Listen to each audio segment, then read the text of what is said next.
Everybody, Merry Christmas. It is Saturday, December 26th. Yeah, December 26th. I hope you had a good Christmas. I know we did. We were just hanging out with the fam. Uh, Had father-in-law come down. He got a lot of good, Caleb got a lot of great gifts. Let me tell you, the Lego Mario set is cool. All right. So if you like Legos and you like Mario, it's a good buy. It's good. It's a little expensive, but hey, it's fun. So Christmas is over, and this is inevitably, at least for me, a time that I start looking towards the next year and making plans for what I want to accomplish and what I want to do next year.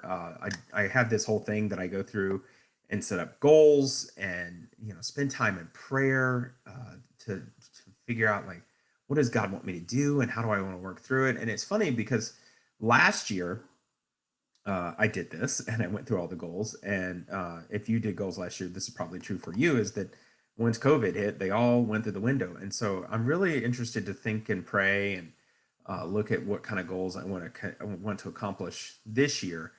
And while I think about goals, I'm also reminded of what Nehemiah chapter 6 has to say about goals and working towards your calling and what God has designed you to be. And let me just give you a little context of what's going on in Nehemiah. Nehemiah was a cupbearer for the king of Babylon. Some people believe that he was basically the butler or the food taster. So one of those two positions. He gets an opportunity to go down to Jerusalem and become the governor of Jerusalem. When he gets down here, he finds out that the Jerusalem is still in ruins from 70 years ago. And since it's in ruins from 70 years ago, the walls are torn down, the temple's torn down, and everybody's just kind of doing whatever they do. And with the walls being torn down in ancient times, that's basically like you're not even a legitimate city. People can just come in and take whatever they want. It's like sleeping without your doors locked, or not even with your doors open in your house. It's like, hey, come on, do whatever you want. And so Nehemiah realized, okay, we have to do this. We have to fix this problem. We have to fix the wall.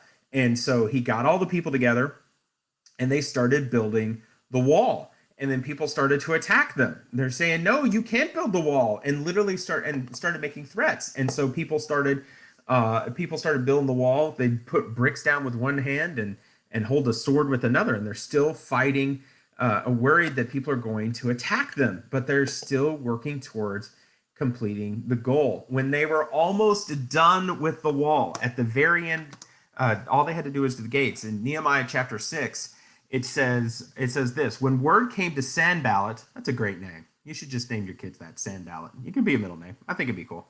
Sanballat, Tobiah, Geshem, the Arab, and the rest of our enemies, that I had rebuilt the wall, and not a gap was left in, though up to that time I had not set the doors and the gates. So look, he's at the very end of his goal. He's almost there. All he's got to do is put the gates in. He's got to close the doors. Sanballat and Geshem sent me this message: come, let us meet together in one of the villages on the plain of Ono. But Nehemiah was no fool. He knew what was up, because it says in the very next verse, but they were scheming to harm me. So I sent messengers to them with this reply: I am carrying on a great project and cannot go down. Why should the work stop while I leave it and go down for you?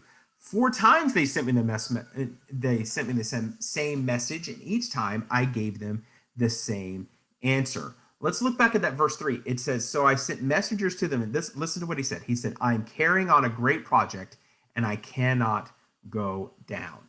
You see, God has called each one of us to do something. Now, what that is, I don't know. And a lot of times what you can do is you just kind of move forward and just take the best next step that you have in front of you. And some of us is like, okay, this is totally what God wants me to do. And other times it's not. I just watched the movie Soul, and that was all about trying to find your purpose. And the guy was searching, and he knew music was his purpose, but he was missing the life around him. Regardless of what that is, if you're setting goals and trying to accomplish something, remember what Nehemiah said. He said, I am doing a great work and I cannot come down. When you're trying to build something, when you're trying to work on something, there will be people who will work against you. There will be people who will come against you. There will be people who say you can't do it. There will be people who say you can't accomplish it. There's people that saying you're wasting your time, and you can't listen to them.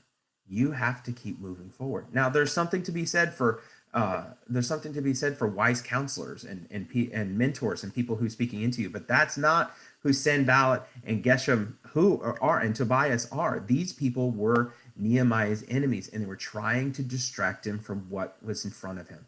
And so my challenge to you is to, as you look for the next year and you make plans for 2021, remember the words, I am doing a great work and I cannot come down. Don't get distracted. Don't get discouraged. Trust in the Lord. Trust in what the work that he's given to you, and keep working. Keep working, and God will bless it, because that's what Nehemiah even said. He said, God, at the end of the chapter, he said, remember Tobiah and Sanballat, my God, because of what they had done. Remember also the prophet Noadiah, and how she and the rest of the prophets had been trying to intimidate me. So the wall was completed on the 25th of Elul in 52 days. Nehemiah did not give up, and he accomplished his goal in record time. You can do the same. You can accomplish your goal. 2021 can be the best year yet. It may be a rebuilding year. We may have to kind of pull ourselves up, but we can get through this, and next year is going to be so much better. So that's today's Good Word from God Words. I will talk to you next year. That's right, next year, because Saturday is going to be January 2nd. So hope you have a great day. I hope you have a great Christmas, and stay safe out there. See you soon.